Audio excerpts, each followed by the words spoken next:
Bismillahirrahmanirrahim. Assalamualaikum warahmatullahi wabarakatuh. Halo guys, bertemu lagi dengan saya Umu Amanah Qurrata A'yun.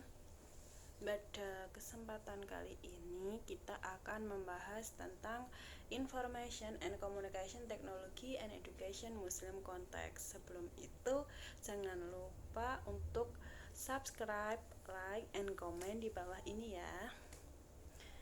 Langsung saja kita masuk ke pembahasan kita kali ini, yaitu dalam bahasa Indo kita mengenal teknologi informasi komunikasi dan pendidikan dalam konteks muslim atau konteks Islam.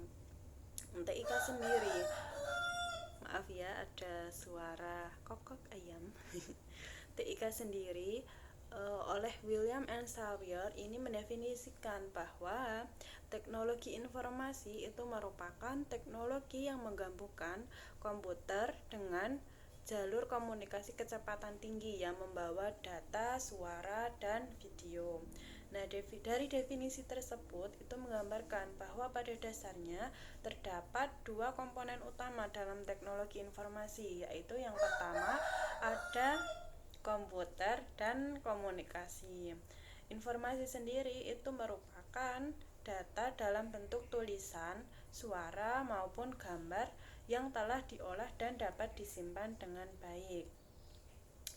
Hubungannya dengan pendidikan itu apa? Nah, dalam bidang pendidikan ini teknologi informasi dapat dimanfaatkan dalam beberapa bentuk. Yang pertama itu ada dalam sistem informasi atau SIM. Keberadaan SIM ini dalam dunia pendidikan sangat membantu dalam proses pembelajaran. SIM memungkinkan terjadinya arus informasi yang sangat cepat dan akurat, baik dari dinas pendidikan ke sekolah ataupun dari sekolah ke tenaga pendidik dan peserta didik, dan sebaliknya dari peserta didik dan tenaga pendidik dan yang lain. Nah, selain itu, sistem informasi ini akademik yang berbasis website yang ada di lembaga pendidikan itu sangat membantu setiap orang yang menginginkan informasi terkait dengan sekolah tersebut. Keberadaan website yang interaktif di sekolah ini dapat membantu masyarakat luas untuk mengetahui seputar informasi yang ada di sekolah, baik dari visi misi sekolah, kemudian informasi kurikulum yang dipakai di sekolah tersebut, kemudian tenaga pengajar yang ada di sekolah tersebut, hingga informasi administrasi. Nah, dari informasi sekolah yang dengan mudah kita dapatkan ini membuat masyarakat kemudian memberikan dampak positif berupa meningkatnya minat masyarakat terhadap lembaga tersebut. Lain dari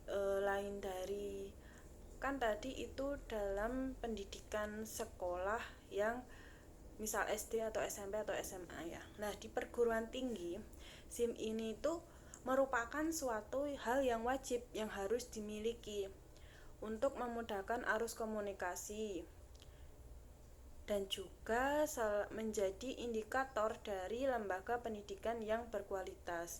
Setidaknya itu ada 11 macam aplikasi yang saat ini digunakan oleh perguruan tinggi, yaitu ada website perguruan tinggi, e-learning, OJS, online atau online journal system, kemudian ada SIM akademik, SIM inventory, library, SIM keuangan, dan lain sebagainya. Kemudian dalam dunia pendidikan, perkembangan teknologi informasi dan komunikasi yang maju saat ini digunakan dalam media pembelajaran. Nah, secara umum itu pemanfaatan teknologi informasi pendidikan ada 3. Yang pertama itu ada alat penyampaian materi pembelajaran.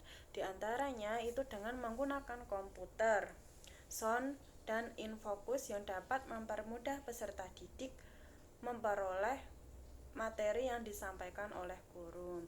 Jadi di sini guru itu tidak menjelaskan secara manual seperti dahulu yang belum ada teknologi informasi dan komunikasi. Kemudian yang kedua itu sebagai alat untuk mendistribusikan atau menyampaikan materi ajar dengan menggunakan fasilitas internet, baik dalam bentuk webpack ataupun melakukan aplikasi yang lainnya yang dapat memudahkan siswa untuk memperoleh materi yang disampaikan tersebut.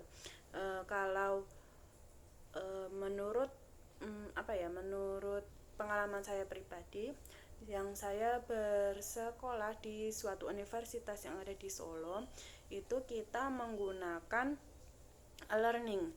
Nah, di situ dosen biasanya menyampaikan materi pada mata kuliah tertentu, dan setelah dosen menyampaikan materi kita diberikan waktu beberapa menit untuk memahami materi tersebut.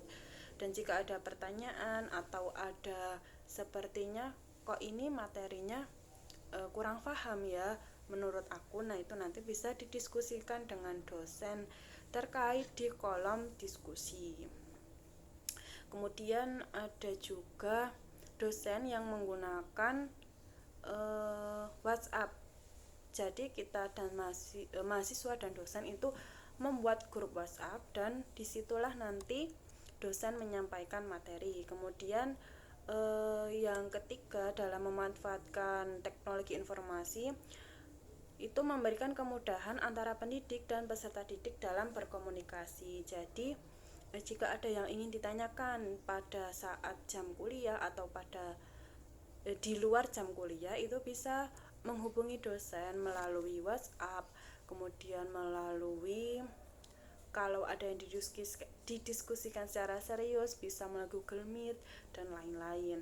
Nah, pandangan Islam sendiri terhadap teknologi itu, agama Islam banyak memberikan penegasan mengenai ilmu pengetahuan baik secara nyata maupun secara tersamar, seperti dalam Quran surat Al-Alaq ayat 1-5, yang artinya bacalah dengan menyebut nama Tuhanmu yang menciptakan.